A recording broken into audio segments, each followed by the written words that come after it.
Okay. Biological, but gender is a completely different thing. No, gender is not disconnected from sex. So. It's not completely disconnected, but it's still a cultural thing. It's still from society. It's Okay. No, it is not in the mind. Okay, you're not a man if you think you're a man. And I didn't say pretending, or if I did, I shouldn't have said pretending. Let me amend. You said playing. Okay, I said a boy who thinks he's a girl. That's the usual phraseology I use. Not playing. I usually say a boy who thinks he's a girl or a girl who thinks he's a boy, which is technically what we're talking about here. As far as the actual psychological issues at play, it used to be called gender dysphoria or gender identity disorder. Now they call it gender dysphoria. The idea that sex or gender are malleable is not true.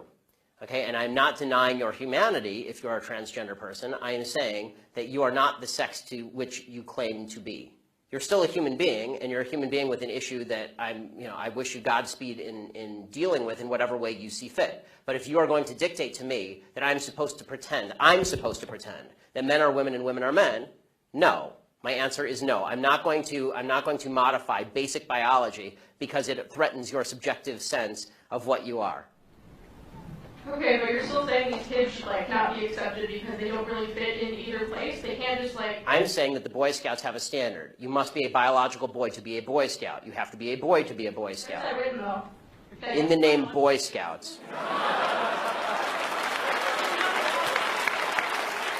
Because this is a very because for all of human history, boy meant boy and girl meant girl. Boy did not mean girl. People are very much into their culture. And if I call you a moose, are you suddenly a moose? Okay, if I redefine our terms. No, yes, that's right. Men and women are a completely different thing. This is true. Have you ever met a man or a woman? They're completely different. It's a completely different thing. You can't say you're a cat. It's not a thing. It's genders. It's not saying you're okay, why is that? I don't understand. Why? Okay, let me ask you this. Okay, I won't ask you how old. I will ask you how old you are, okay? Because you're young enough that it's probably not insulting to ask you. So. I'm 22, so I'm probably young and naive, right? No. Why aren't you 60? Why aren't you 60? Because it...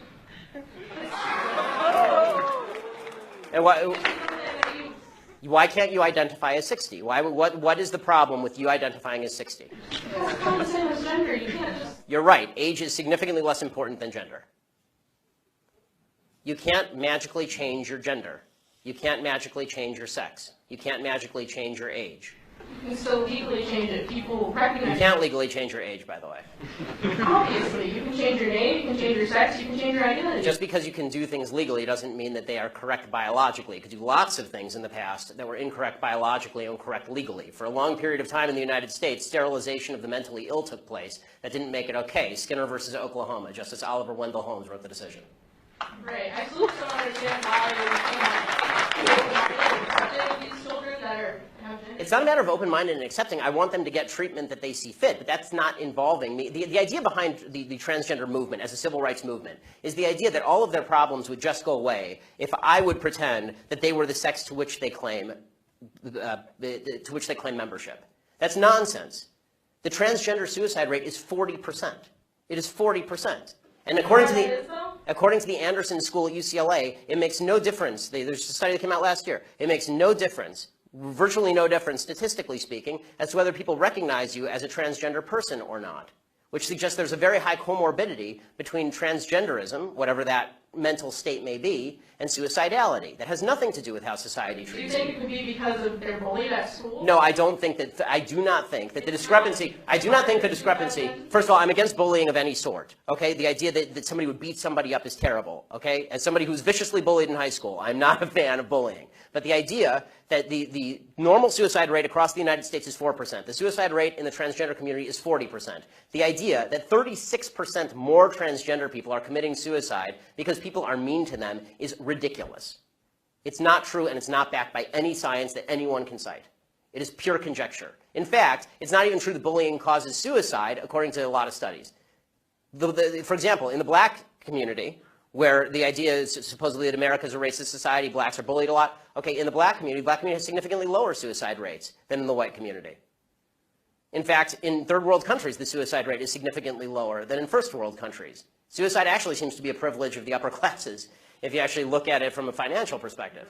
So the idea that suicidality is directly a result of people like me saying, no, men are not women and women are not men, it's not true. It's also... So you think it doesn't impact their identity at all, or their depression, or how they feel about themselves? I think the idea that you're going to sacrifice the entire society's proper definition of sex because you think that there is in legal terms, somebody with an eggshell skull, meaning that somebody who has a pre-existing condition that makes them more susceptible to criticism, that is not a way to run a society. You can't sacrifice truth because some people are going to actually suffer because of the truth. Plus, there's no evidence whatsoever that the suicide rate would go down in the transgender community in any marked way if people just started pretending that men were women and women were men. We're trying that experiment now. We'll find out whether it works. So far, no evidence. Have you talked to a group of trans people at all instead of this group of, like, white people? I'm more than happy to talk to a group of any people who will have me, but usually they protest me.